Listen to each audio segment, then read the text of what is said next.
Magandang araw mga kaibigan, welcome back dito sa aking channel sa storytelling ng Abot Kamay na Pangarap.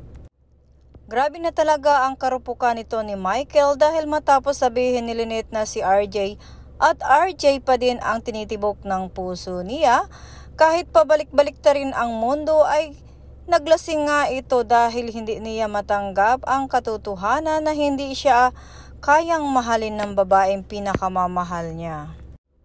At ang mas nakakagulat nga nito ay umamin pa siya kay Lynette na mahal siya nito at handa niya daw iwanin itong si Denise para lamang dito. Sa kabilang banda naman ay dumating na nga ang pinakahihintay na oras ng lahat at yun nga ay ang hearing ni Moira, kaya itong si Brojeda ay alam na kung ano ang sasabihin niya sakaling tanungin siya ng abogado nila ni Giselle. Hindi nga daw siya aamin kahit na siya naman ay talaga ang nagpadukot dito kay Lolo Pipi. Palibhasa ay may naisip na nga sila ng paraan para baliktad nga itong si Dax dahil ginagamit nga nito ang pagiging in love nito kay Zoe. Para nga bumaliktad ang witness at iba na lang ang ituro nito na mastermind imbis na si Moira.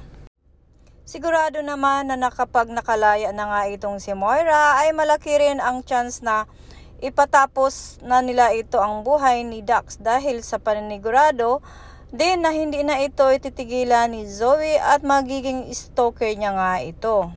Pero hindi nga magtatagal at malalaman din ni Justin ang baho na tinatago ni Zoe.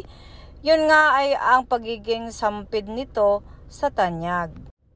Ngayon pa nga nagalit na nga ito si Doktora at alam niya rin na nagliligawan nga ang dalawa.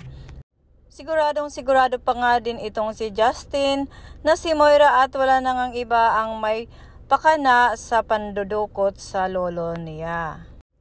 Kaya kung isa ka rin sa nagnanais na malaman ang lahat na isa ngang piking tanyag itong si Zoe ay huwag kalimutan i-click at i-like ang button para mas lalo ka pang maging updated sa mga susunod pang mga kaganapan.